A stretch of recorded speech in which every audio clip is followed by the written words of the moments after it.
pensé qu'on pourrait retravailler ensemble l'addition et la soustraction de fractions. Alors, pour additionner des fractions, eh bien, tu dois premièrement les mettre sur le même dénominateur. Il faut parler de la même chose, c'est plus facile pour les additionner. Par exemple, si supposons qu'on fait l'addition 1/20 plus 8/40 plus 12/100. Je vais additionner toutes ces fractions-là ensemble. Alors, tu dois te retrouver un dénominateur commun. J'ai fait exprès, je t'ai mis quelque chose d'un petit peu plus complexe pour que tu puisses travailler ton cerveau. Alors, supposons que je décide de faire cette transaction-là. Eh bien, moi, personnellement, je viendrais travailler en centièmes.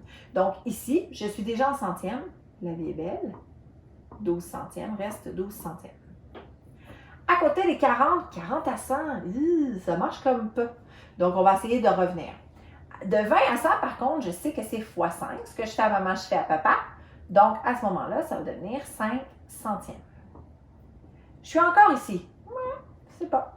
Alors, pour travailler 8/40, parce que je ne suis pas capable de le mettre directement sur 100, je peux y aller par différentes méthodes. Par exemple, dans ce cas-ci, 8/40, je pourrais dire, eh bien, je peux le diviser dans les deux cas par 8. Je viens réduire ma fraction, la rendre plus petite, en termes de chiffres dessus, là, pas en termes de quantité. Donc, 8 divisé par 8, ça fait 1. Ce que je fais à maman, je fais à papa. 40 divisé par 8, ça fait 5. Et à ce moment-là, à partir de la fraction 1/5, je suis capable de la transférer en centièmes. Fois 20. Ce que je fais à maman, je fais à papa. Ça va devenir 20 centièmes. Et là, je viens transcrire ma fraction ici, 20 centièmes. Et ça devient facile de transiger. Lorsque je transige mon addition, attention, ce sont tous des centièmes. OK? Et je viens uniquement additionner mes numérateurs ensemble. Donc, 20, 25, 35, 37. Réponse, 37 centièmes. Je pourrais également décider de prendre mon 8/40. J'aurais pu le mettre sur 400 en faisant 8/40 fois 10 fois ce que je fais à maman, je fais à papa. Ça me fait 84 centièmes. Et ensuite, en divisant par 4 pour le mettre sur 100, ça m'aurait donné 20 centièmes. Et je viens prendre mon 20 centièmes et je le mets dans mon tableau et je viens additionner tout simplement. C'est la bonne façon pour additionner des fractions. J'espère que ça t'a donné un coup de main sur l'addition de fractions. Dans la prochaine capsule, on va regarder la soustraction de fractions. Ça ne sera pas très long. On y va pour la soustraction de fractions? Alors, la soustraction de fractions, en fait, ça ressemble étrangement à l'addition de fractions, mais avec le symbole de soustraction. Et tu vas un peu sur le même principe. Donc, par exemple, si supposons que je décide de faire 40/50 moins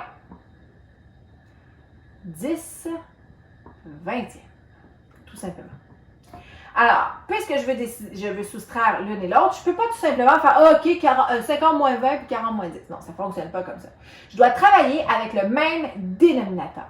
Donc, le dénominateur commun que l'on pourrait trouver à ces deux fractions-là, à 50 et 20, eh bien, je pourrais décider de travailler en dénominateur sur 100. Donc, pour arriver à 100 pour mon dénominateur qui est sur 50, à ce moment-là, je fais x2. Ce que je fais à maman, je fais à papa parce que je dois travailler avec une fraction équivalente. À ce moment-là, mon dénominateur commun, c'est 100. 40 fois 2 va donner 80. La première fraction, c'est 80 centièmes. 80 centièmes, je lui soustrais son petit partenaire à côté, que je dois mettre également sur 100. Donc, 20 fois 5 donne 100. Ce que je fais à maman, je fais à papa. 10 fois 5 donne 50. 80 moins 50 sur 100, qu'on peut dire des centièmes. 80 centièmes moins 50 centièmes. À ce moment-là, ça me donne 80 moins 50 parce que je transige uniquement sur les numérateurs. Ça me donne 30 centièmes. Évidemment, je peux laisser ma réponse comme ça, mais en 6e année, on te demande de passer à travers la fraction irréductible. Donc, une fraction irréductible, c'est quoi? C'est une fraction que l'on ne peut plus, en fait, que le numérateur et le dénominateur n'ont plus de diviseur commun. Donc, dans ce cas-ci, il y a un premier diviseur commun qui est 10. Donc, je divise par 10 ici, et par là, ça devient 3 dixièmes. Ensuite, 3, ses diviseurs, c'est 1 et 3, et tandis que 10, c'est 1 et 10. Le seul diviseur commun qu'ils ont, c'est 1. Donc, on peut dire qu'ils n'ont pas vraiment de diviseur commun à part le 1. Okay? C'est le seul diviseur commun que ton numérateur et ton dénominateur ont ensemble, c'est 1. À ce moment-là, ta fraction est réduite au maximum. On appelle ça une fraction irréductible, mais on va le voir également dans une prochaine capsule. J'espère que ça t'a aidé à mieux faire une soustraction de fraction. Puis, jusqu'à la prochaine. Salut!